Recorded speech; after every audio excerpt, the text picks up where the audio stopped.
Hi there, this is me, years after the fact. I'm going to record this voiceover so that the audio is a complete trash. This was recorded on a GoPro inside of a waterproof mount to protect it and keep it aimed forward. And it was just mounted on my chest rig, so it's going to be jostling around inside of a plastic mount. And not only is it muffled, but it'll be, clanking. So I'm going to use my voice to try and make this video maybe a little bit more watchable and, add some commentary here and there. So yeah.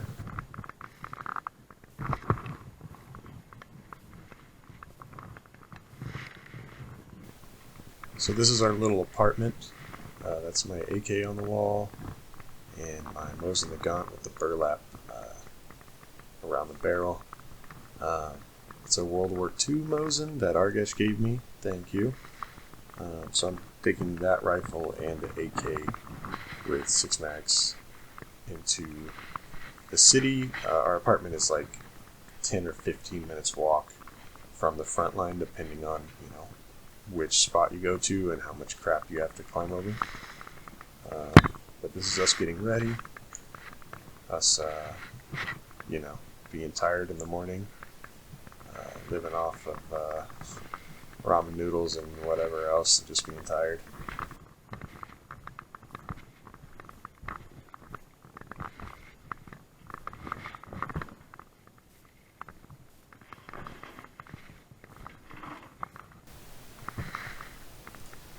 So at one point, this apartment was on the front line. So those bullet holes you see on the wall are from that time. I think to the right, that big black one to the right of the door, high up, is an explosive round from like a 12 millimeter Dushka, something like that. I'm just standing around. I've already got most of my gear pretty much set. I'm just getting comfortable. I had everything ready to go from the night before, and I didn't have much, just 2 rifles, a plate carrier, and a backpack.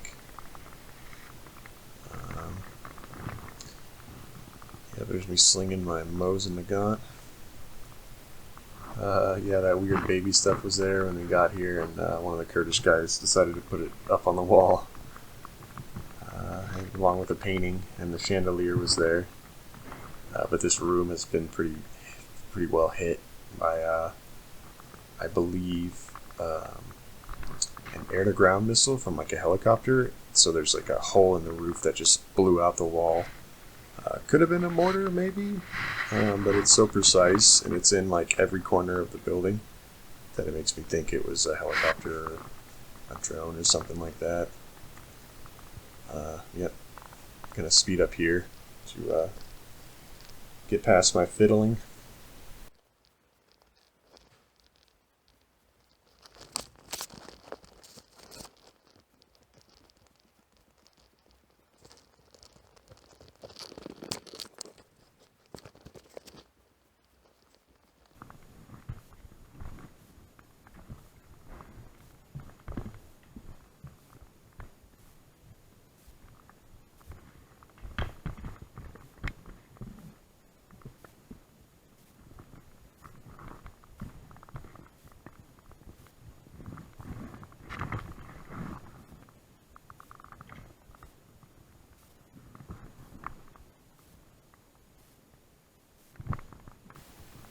This stuff was uncomfortable.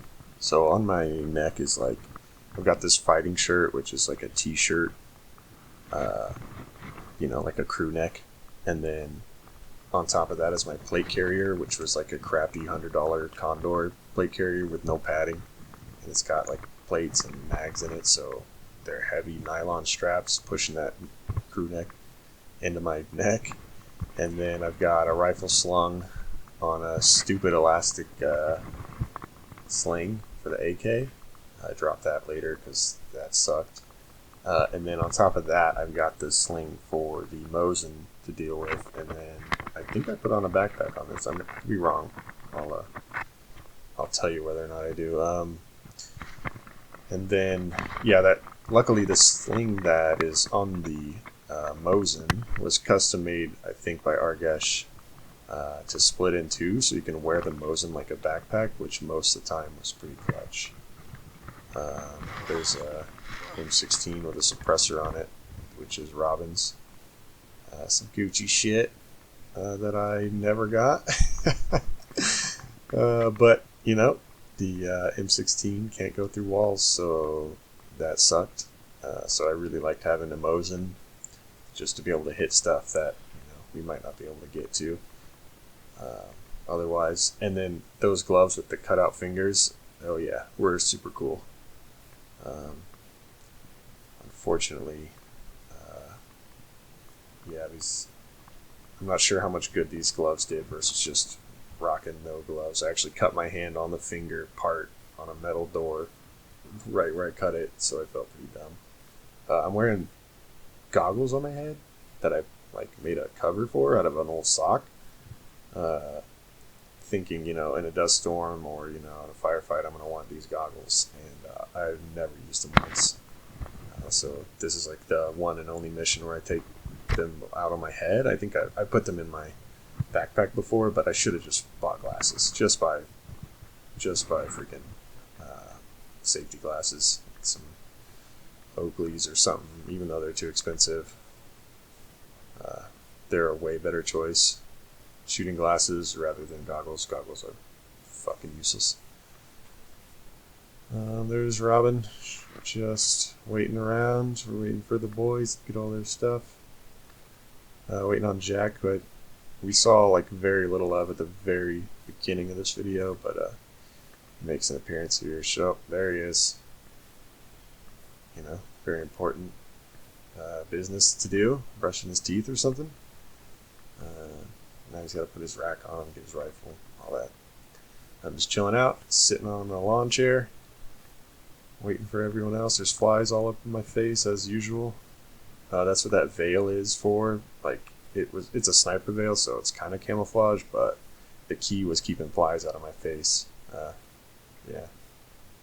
Oh, another suppressed M16 with a scope on it. Cool guy alert. Alright, I'm gonna go back to being quiet for a sec.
So, yeah, you know, we talk like sailors, and, oh,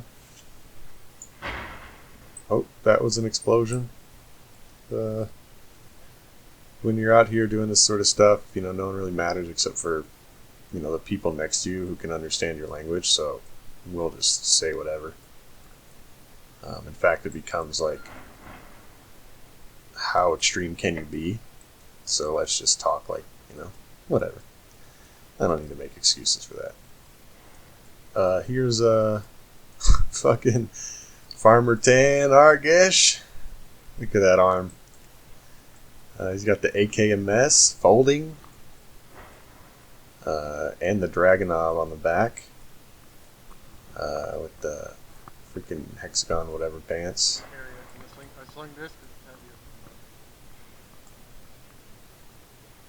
talking to Jack about what I decided to sling. I actually don't have a backpack.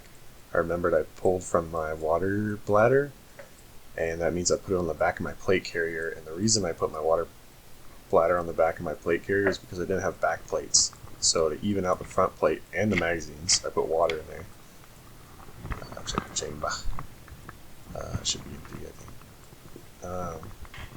The reason I did this was because the front was heavy as shit, because I didn't have a back plate. The reason I didn't have a back plate was because one, I didn't want to carry it or buy it. And I was having, this is my official excuse is I wasn't sure about ITAR regulations. That's kind of bullshit. I just didn't want a back plate. But I've got soft plates in front and back, and then a hard plate up front, like level 3 or something, like rated at 308, whatever that is. Yeah, the back, I was worried about the soft plates and the hard plates getting through the airport, like internationally. And yeah, I just didn't want to buy a back plate. I was probably broke at the time. Like, not broke, but broke life. Something I got a fucking Mosin. Anyway.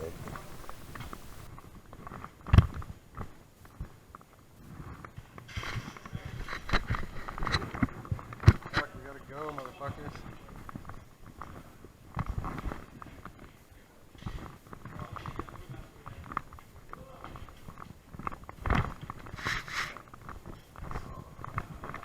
Is that an M60 or some shit?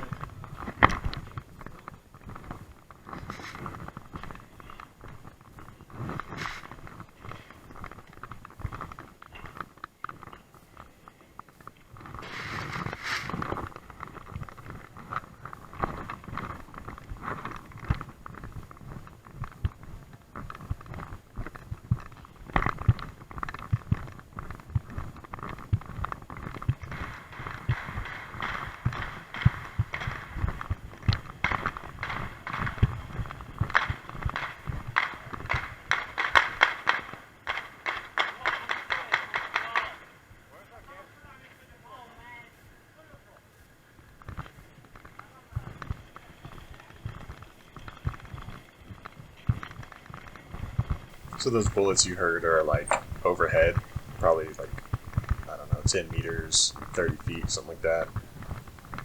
They're still cracking, but I don't think anyone's in danger, just like because of how many buildings there are in the way. So we're walking. I've got these heavy ass straps, all this weight, that water bladder, the front plate, my mags, both rifles, like all going down into those nylon straps, all going down into my shirt. I am uncomfortable. It's probably like 100 plus degrees. There's some more stuff to listen to here, so I'm going to shut up again.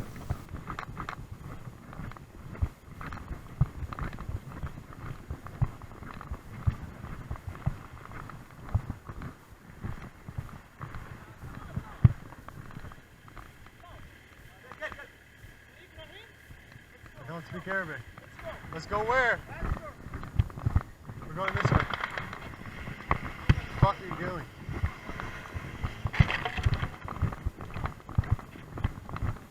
I don't fucking know. They just stop in front of me and fucking yell Arabic.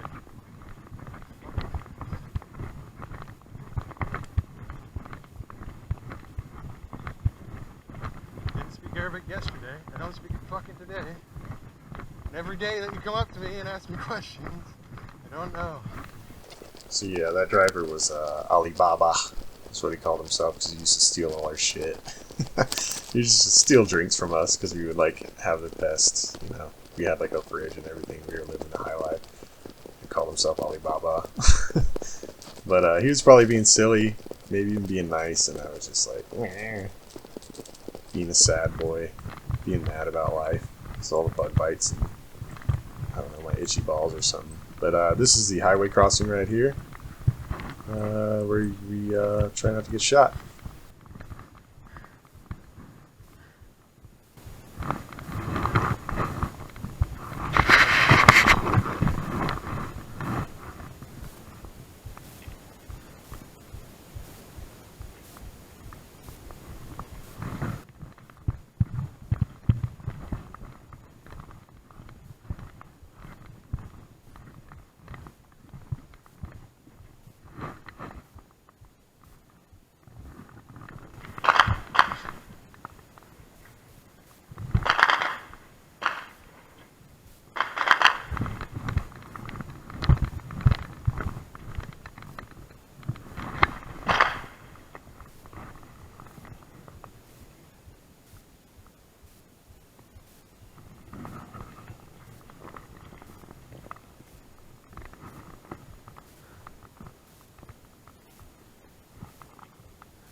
silt too. It's in the silt that we have to run in the shitty sand.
So yeah, this is the back line. It's like what used to be the front line. Now it's got a bunch of positions in between. So people are garrisoning. That's what like all these water bottles are from. That our units drinking and then throwing them out the windows, throwing them on the ground, and they burn them, or they just rot. Like ration trays just rot on the ground and smell like crap. So the video just did some jank. If you see that jank, it's because it's a splice. So my GoPro kind of records like a clip and then another one, and it kind of re-records. Like it takes a little bit off the end of the last one and puts it on the beginning of the next one. So I try and cut that out as much as possible, but that one was really rough, and I don't want to mess with it. That's an explosion, I think. Yeah, but you can see like they're getting away from me just because I'm like slow, because I got all this gear. I got big boots on, I got knee pads on, I've got this stupid plate carrier, I've got the AK ammo, Mosin ammo, water, stupid freaking headband, goggles. See, they're already gone from me. So Jac's got Salomons on, some cargo pants, and then a Russian Smersh rig, which is like heaven for carrying ammo, and then, a light M16 and a headband.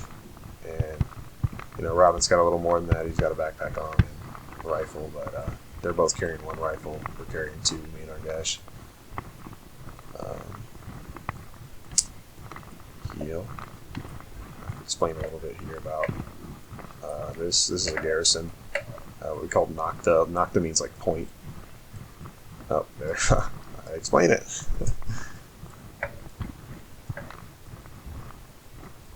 Yeah, so the militias garrison the points.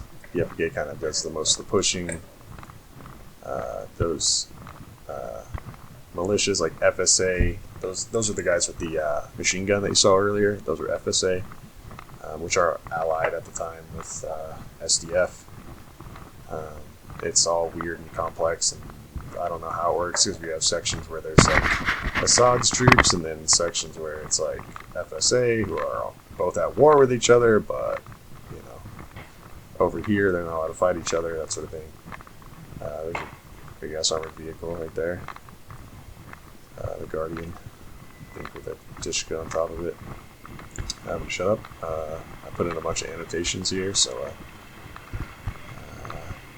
what are you reading?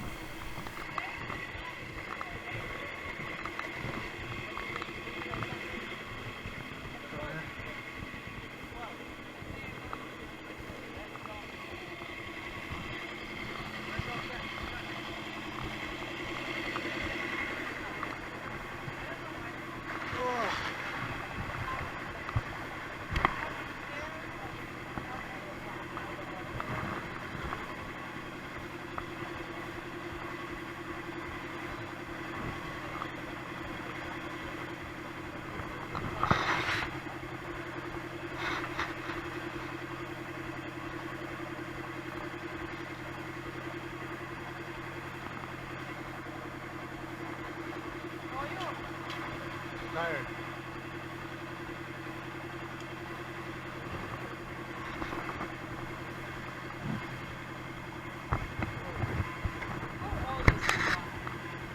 World War II, the 40s, maybe late 30s.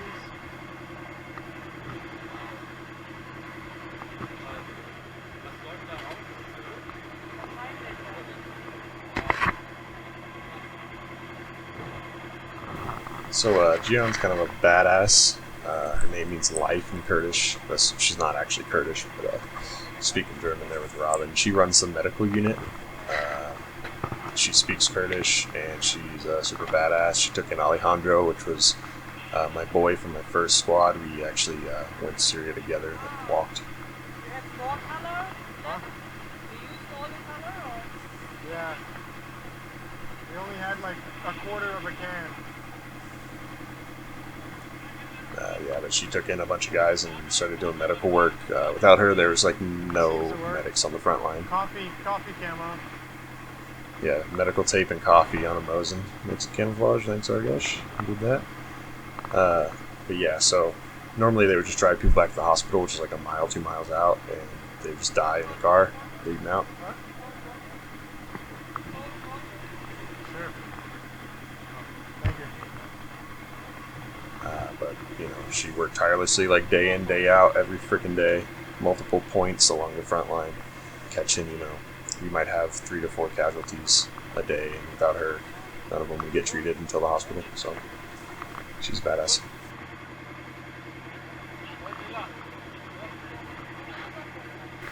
So at this point, we're just waiting for Jack. He's talking to a commander, trying to get us up to the counter-sniping point that we're trying to get to.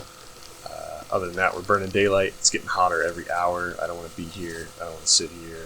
We're next to a loud-ass generator. ISIS could step in at any moment and blast us away. Yeah, so I get pretty pissed off. And you don't think of that. I sound like a whiny bitch, but yep, that's the context. I just don't like being hot and doing useless shit.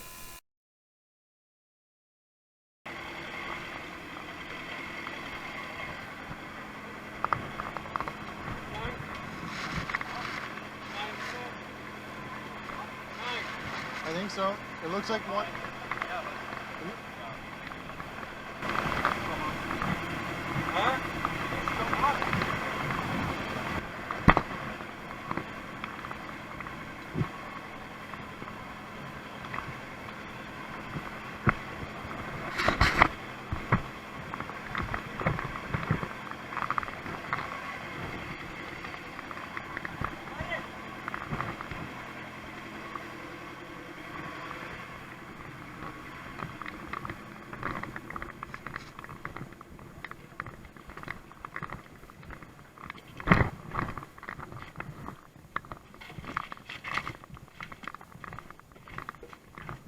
Fuck, we're gonna have to go through holes.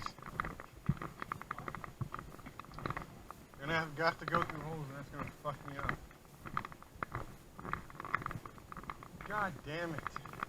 I'm gonna have to go through fucking holes. Like a shitload of them. And this shit.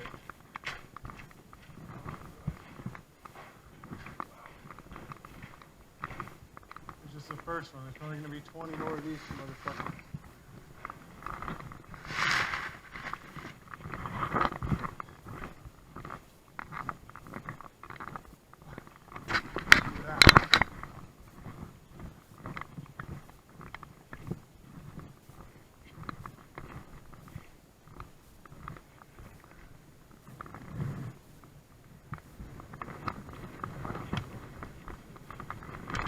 I need a hammer so I can make this fucking hole bigger.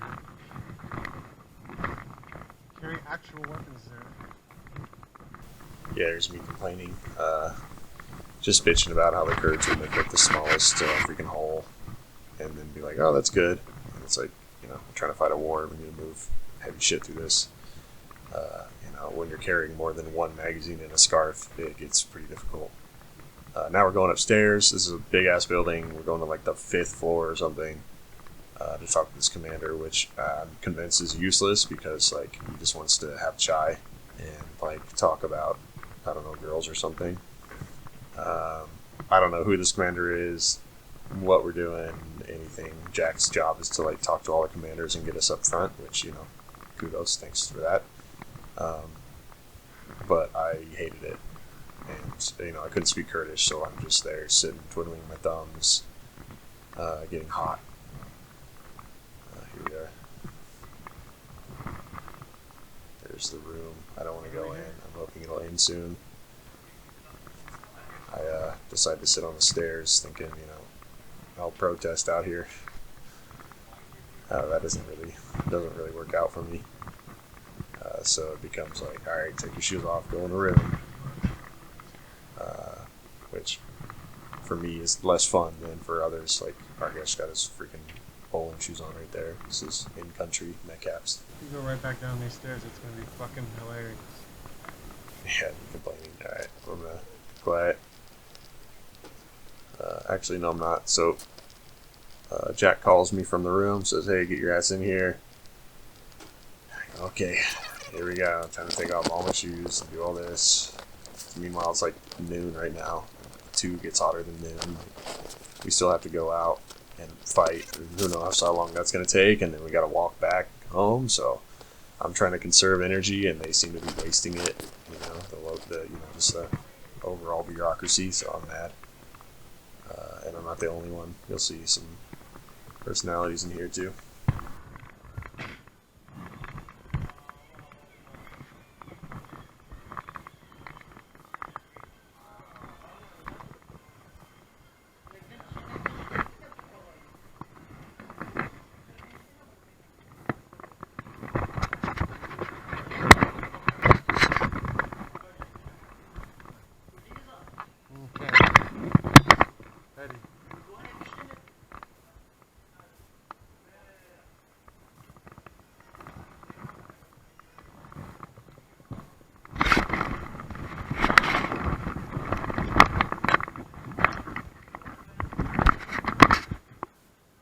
So now watching after the fact, it looks like that guy was saying like, hey, do you understand me? Or he's like, hey, why'd you put your rifle here? Hey, do you understand me? Oh, you don't understand me. You got nothing going on between your ears. That's what it looks like. And, it might have been what he said. But, they speak it like, it's more casual here. Like if you call, you can call people names and it's not like it is in the West where it's like, oh, how could you say that? They have more like a blunt communication style. But yeah, this guy is hopped up on I don't know what. He's annoying as hell. Just like policing everyone, just being, the quintessential fucking bureaucrat, like annoying kid. That's him playing with the AC. And then he gets into it with Toby a little later, you'll see.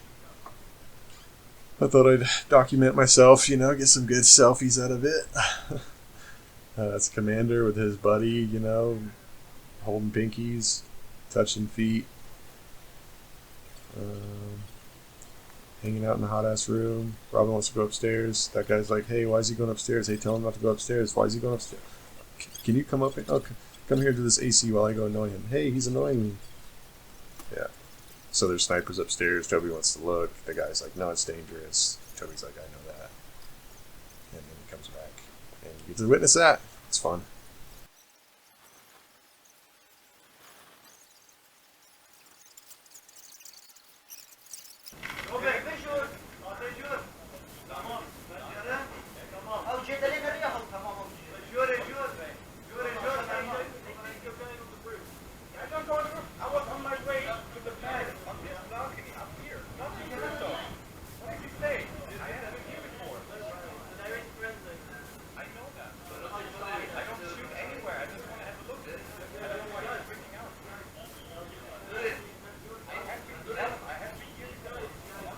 So if you're curious about going to combat, you feel like you missed out, that's what it was, like 98% of the time. And then you only get to do the fun stuff like, 1%. I got to do a lot, which is great, but yeah.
So now we get dropped in like a random part of the city, like a spot we've never seen before. We take the armored truck up to streets we've never been on, and it just stops. We jump out. We don't know if this is like a hot drop or what.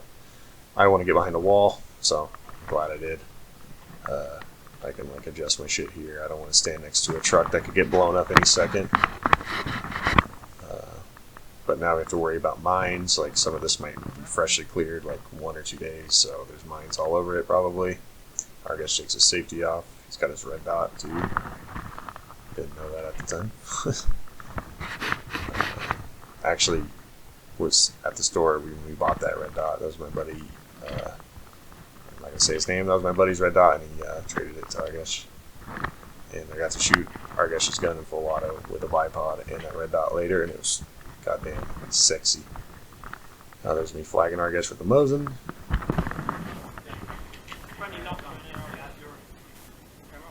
Yeah.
Yeah.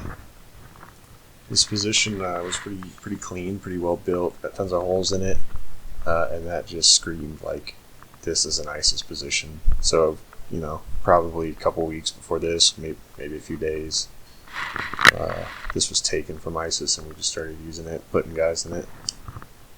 They were probably using those vehicles or using them for parts. And then that sandbagged room, I'm not sure if that was a tunnel, it probably was. And then there's like that hospital equipment, wheelchair, gurney. They might have been using this as a sort of field hospital, is my guess. But it was all pretty cleared, cleaned out by the time we got there. So if they, if there were any like remnants, it probably got picked up already by YPG. Now we're headed upstairs. This is a Kesede garrison right there. That would be the Nobechi, or the guard.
No orientation. Which way is north?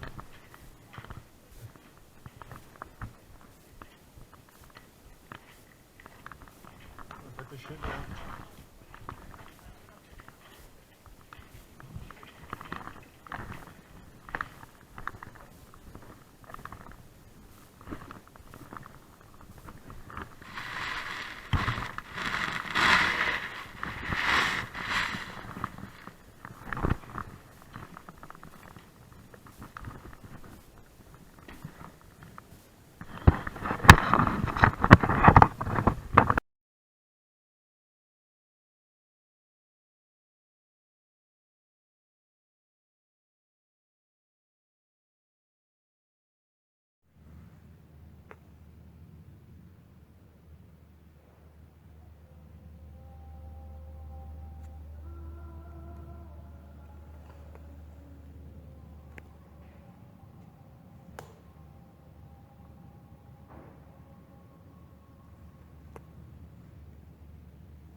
ليه جو اول ما عاد يقدر